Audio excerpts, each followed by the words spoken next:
My name is Christina, for those who don't know me, but most of you do. I created Sugarcoat really out of doing my thesis. So I went to the Savannah College of Art and Design, and I just graduated in June of 2022. So, but this the work kind of came from just being, at the time we were at the height of the pandemic, so we had so many restrictions in terms of, where we could travel, who we could shoot, spaces we could go to. And so I was really having a hard time thinking about what could I speak about. But also at the same time, I was reading a lot of Orlando Patterson's Slavery and the Social Death. And I was also watching just different documentaries and really being interested in my own personal history of my Jamaican culture. And sorry, I keep getting stuck on the wall.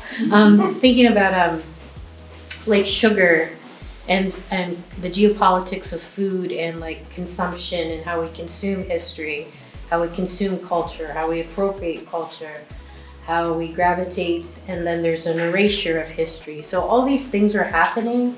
Then George Floyd also, that whole thing happened there too. So all these conversations about critical race theory was starting to happen. This open dialogue about acknowledging histories that we haven't been able to share or speak about. So that's kind of where my mindset was, and I started really thinking about, well, how can I speak about the Caribbean diaspora and our history with sugar and enslavement. And rather than photograph sugar physically, I wanted sugar to become part of the actual pieces. And so that kind of led me to creating Sugarcoat, and the name of it comes from this idea of we're constantly sugarcoating history. And then the process itself is almost like I'm sugarcoating. I call them skins because they're like a skin almost. So I hope that answers that. You've already started to talk, I think, about the material. So maybe you can talk about the process a little bit, which everyone's. So I won't go into too much because it's really near and dear to my heart, and I don't want to give away too much of my intellectual property, if you will. But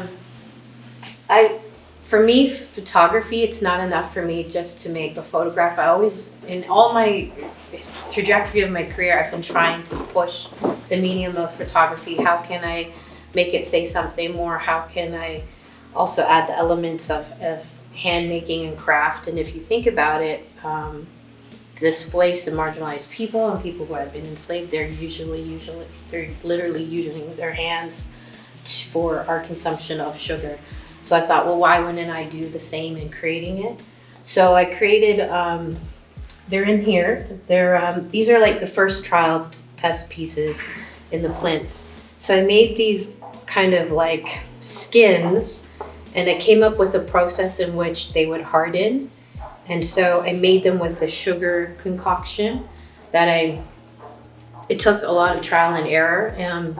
But there's no permeance to them, so they disintegrate over time because they're very fragile. So as a way to also speak about how I could make them permanent, that's where you see the prints on the actual physical prints. So these are actually what the work is, but you're able to I can make them permanent by re-photographing them and getting them rescanned and putting them on actual sugarcane paper because I wanted the materiality, everything to all speak together and work together.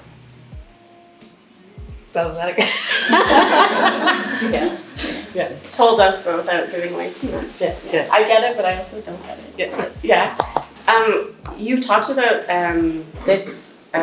the series being part of a larger, one chapter in a larger project. Yeah. So I'm wondering if you can talk a little bit about maybe what that looks like, and if it also is a full story that's connected with sugar, or. Yeah. So there's 26 here, but I've made over 60 in general. And I keep adding to it. The more research I do, the more accounts that I want to make. But every piece in here, so can we start with Hope and Present? Yeah, and it's this one here too. Yeah, so this piece here is of these two women. And feel free to walk, Yeah. you'll walk around from image to image, so feel free to move or not if you want. She so, won't be interrupted Yeah. if you find you moving. so hope and present was, so I'll say it this way, when I'm doing my research, it was really important for me to really keep it still within the context of Jamaica. And I still kind of research some of the larger islands, like other islands who share the history, like Barbados. But there were these two women who are named Hope and Presence, and I found a loose newspaper clipping in the Kingston Gazette, and it was printed in Spanish Town. And they were talking about how these women had escaped and what to look out for, like an escape bulletin. And their names were Hope and Presence. And I thought that's so jarring to name two enslaved women Hope and Present. Like there's no hope and there's no presence in their life. Like that, it really like shook me. And so I thought it was really important for me to make like a little chapter just dedicated to them and their escape. And to me, this was the image that I thought how they would end up, like after they've escaped, like they've turned their backs, and like what does that mean for the future? So for me, they were a really important tale that I had to tell. And actually, I just want to acknowledge one of the models, Melissa. She was she was in the work, so thank you, Melissa, for being a part of that. So kind of like that's where that body work goes. And then I just keep having other chapters where every piece is based on some kind of account connected to this history in Jamaica. So you've talked about Hope and Present, which is like a staged photograph. Yeah. So maybe you can talk a little bit about the process of, some of them are staged, some of them are reappropriated texts or ads or documents, and then some are from your personal archive? Yes, so let's talk about Sugar Ship. I think everyone's really familiar with this image when you speak about the history of slavery. So for me, I thought it was important to all, but I think we associate this image largely with African American history, but that's still the diaspora history as well. So I thought it was really important to include it. So I added a lot of images that I found. And that was also kind of the beginning of the project, because I couldn't go out and shoot. I had to use found imagery. And one of the things that inspired me was Richard Prince, who was a photographer. He calls himself a photographer, he's an artist. He doesn't believe in photographing anything new or new subjects or new anything new. He believes that the world already has enough images that can lend itself to be recontextualized and have a new narrative. So with thinking about that, and then thinking about another artist that's really somebody I've kind of followed throughout my career is Hank Willis Thomas. He does the same thing with his series Branded and Unbranded. So he like kind of will rework the image, and so that's kind of what I thought about doing. So images like this one, and then some along the wall, which we'll talk about later, I recontextualized and did the sugar method to them to speak about this history. Yeah, I don't know how to segue into the next thing, but that's kind of where my thought process was when I was using those. And then in terms of the ones that were already mine, I had a lot of images of Jamaica already that I've kind of had redone, like Rose Hall.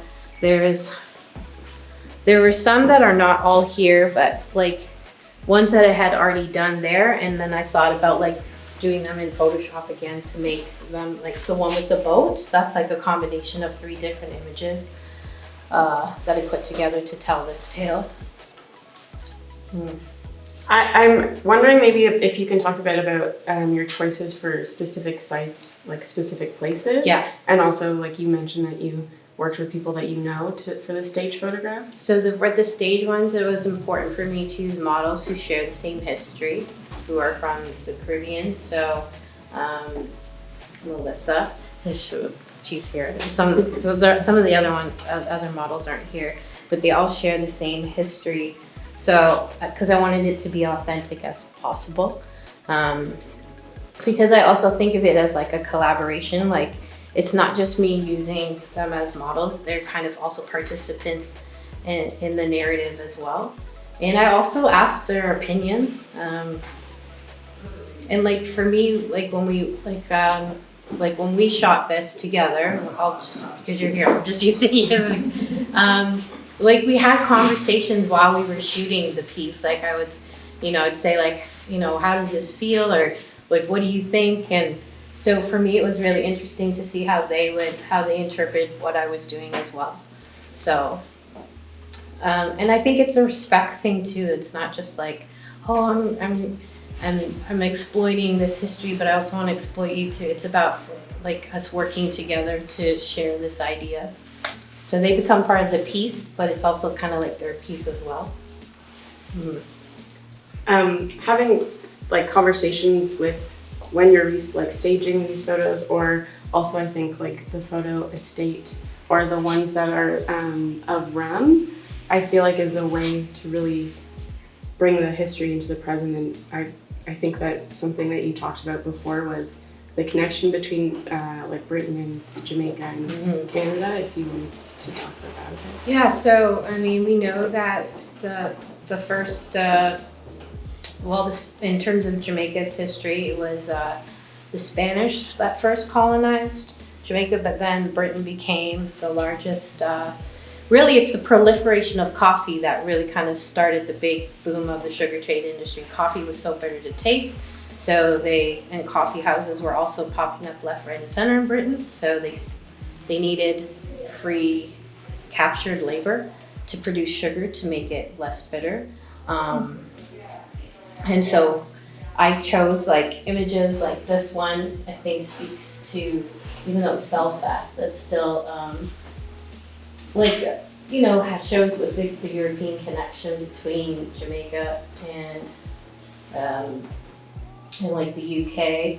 This one here, Jamaica Star, that was another British, I guess, brand that was very popular.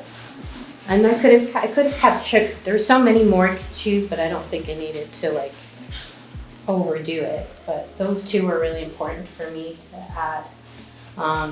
And originally when I did the work, I think I talked to you about this, Bushra.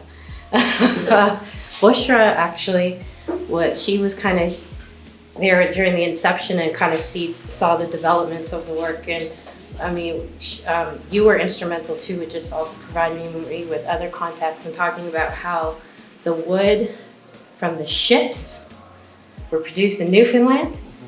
And those ships then went to Bristol, England, and then they would, go down into, the Horn of Africa, West Africa, pick up the slaves, drop them into the Caribbean, and it was just this whole cyclical pattern. And so I thought that was just, even Canada doesn't really acknowledge their place in this history too. So, and being also half British, because that's my mom's history, it was important. Like it's my whole entire history. So,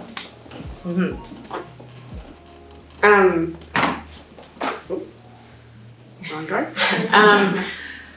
I feel like that kind of touches on the disconnect that you're talking about when we're in the essay that you wrote for your thesis about not maybe thinking about where sugar has come from or like sugar's history when we're consuming sugar. And I'm wondering, particularly because you also talked about estate and like a Gulf course in Jamaica, about like if anything was kind of surprising in your research. Or... Yeah. So maybe we should move that way. Yeah. So this is the picture estate. This is Rose Hall. If you've traveled to Jamaica, you know that Rose Hall is probably the most popular plantation home, but they don't call them plantations, they call them great houses. It's almost like they do this to make it almost palatable for us to digest, but they don't acknowledge the history of these sites. And I think it's super problematic because you can still have weddings there, and people can these are states and places of like sheer atrocities. And it's interesting how like we'll acknowledge the land here and what's happened here, but there's not an acknowledgement there. So for me, it was important to add these sites. So this one in particular, and the small one there, I call it Good Review. It was an ad I found depicting Trial, which is a major golf course and major golf destination in Jamaica. And the ad was saying, 5 out of 10. It's 10 out of 10, amazing stars, though the weather. They're depicting how amazing this is with no acknowledgement that this used to be also a plantation. And so I thought that's so jarring, like there's no text that says this is the history of what these places were unless you're looking for it yourself. So it was really important for me to put those kinds of places and pieces in the whole narrative, because I'm thinking how many people are golfing and like you're standing on grounds where like burial grounds, and for me that was super problematic, but it was important for me to add into the whole body of work in general. I'm wondering if you can talk specifically, like these two ads that seem like obviously much more recent in terms of archival documents. So I was thinking like, how do we still view sugar now? And it's important. It was important for me to see how I could still bring it into a contemporary context. So I just thought that was interesting that sugar keeps your energy up and your appetite down. But if you think about the community of like the Black community and what sugar has done in terms of our health and diabetes, and just there, it was just. I think I'm always playing with juxtaposition, like the reality and what we're being told. And so for me, that was kind of what was important to me was, okay, so now it's okay, but you're not acknowledging that this person also had a history in making and the production of sugar that keeps your appetite up and down. And then this one was from an ad. It was called Sugar Bites. I can't even remember the exact ad. I removed a lot of the other stuff. And most of the children that they used were there weren't, I don't mean to sound pejorative, there wasn't any Caucasian children in these ads. And I thought that was interesting that they were using children who were not. And so I thought it was important to kind of add something that was more contemporary to still bring this conversation about sugar. And sugar does bite, like the whole history bites, the whole thing. So I thought I would add that in there to the piece. And I'm still working with more newer ads that I've found. But these two I felt they were good for this, yeah. Okay, I only have a couple more questions before people can ask you questions. Yeah. First, if you could talk about a bit of the light box here. So because I originally meant the photographs are originally the ones that you see in the plinth, and that's these. But in order to see them, I noticed you needed like light behind them to see all the crystallids of the sugar, and like to see the skin. And I kind of was thinking about like cathedrals. So Kara Walker made, if you guys are familiar with Kara Walker's work, she made that the sugar finks. And I went to go see it in 2014 in Williamsburg, and she did in the Domino sugar factory, and she had a quote that said, when she made this monument of this big massive sphinx, she was like, it was like a cathedral to industry. And I thought, oh my God, like the word cathedral to industry, I thought, oh, and cathedrals are supposed to be beautiful and depict like, these godlike, beautiful pieces of art. And I thought, well, I want to make this kind of like something similar, like a cathedral to showing like this history. So I thought about making like a light box that you could see the image before it deteriorates. And so my uncle, who's an amazing woodworker, I had called him up and I said, I want to make this light box. So he helped me in the production of this, and it was his idea for us to go back to the materiality. So it's made out of African limba and Caribbean pine, and the Caribbean pine had like molasses. It was made also from molasses and other bits of wood. So although it's been refined down, we kind of came up with this concept and how we would show them as a light box. Because that's kind of how I originally wanted to show them, like, Christina, I know you don't want to give away too much of your process, but can you talk a little bit more about how I get it yeah. to look like it. So it is a special paper that I found that would turn into a skin, and then so it's a combination of like this adhesive that I came across, and then making my own adhesive, and then adding a base of sugar to it, and something else. But eventually it takes 5 days to make one image. So I have to obviously take the image first, make it as a photograph, and then I have to do the whole 5 day process after. And I also had to make a way so that the ink that it's made from doesn't bleed. So when I first was making them, sometimes they would turn into absolute mush, and like they would just fall apart. And then now I think I've gotten way better at it because I've been at it for 2 years. So now there's a little bit more of a permeance to them. But it was also really important for me to let the edges curl on their own. They curl on their own. And I wasn't careful with how I made them. I didn't care if like they ripped, because to me it's about erasure, and speaking about history and erasure and things falling apart and then erosion. I hope I answered that. My last question before... No worries. Is, as you said, you've been working on this for 2 years, and I know that you were in the States, or doing your master's in the States, and you began this project.